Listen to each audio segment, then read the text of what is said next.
So ఇక్కడ కండ్లకోయ గ్రామము మేడ్చల్ పోయే దగ్గర ఉంటుంది ఇది. సో ఇక్కడ సాయి గీత ఆశ్రమం ఉంది. సో ఈ ఆశ్రమంలో మొత్తం అన్ని చెట్లు ఉంటాయి. సో ఈ చెట్లను పూజిస్తే ఎలాంటి మంచి జరుగుతుంది జన్మ నక్షత్రం ప్రకారం అనేది క్లియర్గా ఒక్కొక్క చెట్టుకు ఒక్కొక్క బోర్డు పెట్టి ఉంటుంది. అంటే మన పూర్వీకులు చెప్పారు కదా, వృక్షో రక్షతి రక్షిత అని చెప్పేసి. సో మనం వృక్షాలను రక్షిస్తే అవి మనల్ని రక్షిస్తాయి అనే నినాదంతో ఇక్కడ ఈ ఆశ్రమాన్ని ప్రారంభించడం జరిగింది. సో ధన్యవాదాలు మీ అందరికీ. మీ వీలుని బట్టి మీరు ఈ ఆశ్రమాన్ని సందర్శించండి.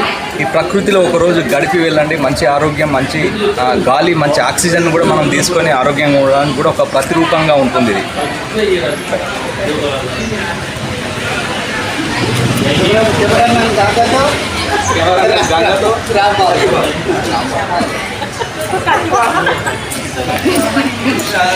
సో ఇది సాయి గీత ఆశ్రమం.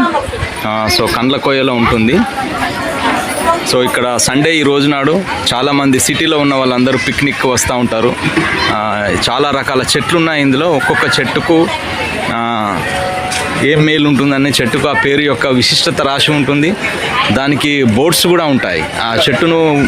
ఆ చెట్టు దగ్గర మనం ధ్యానిస్తే ఏం జరుగుతుంది అనేది కూడా ఇందులో చూపిస్తూ ఉంటారు. సో ఇది సాయి గీత ఆశ్రమం. ఇక్కడ ఏ వృక్షాన్ని పూజిస్తే ఏం జరుగుతుంది, వృక్షో రక్షతి రక్షిత అన్నారు కదా, అట్లా మనం వృక్షాన్ని పూజిస్తే వృక్షాలు మనకు మేలు చేస్తాయి అనే నినాదంతో ఇక్కడ ఒక ఆశ్రమంని ఇక్కడ నడుపుతున్నారు.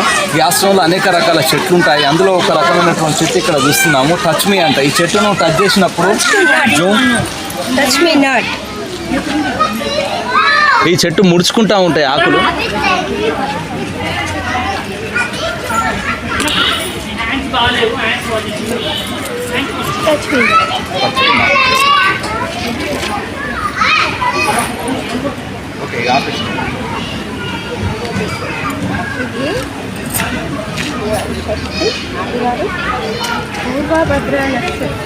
ఇది ఏమంటారు, ఆదిశేషుడి ఫ్లవర్.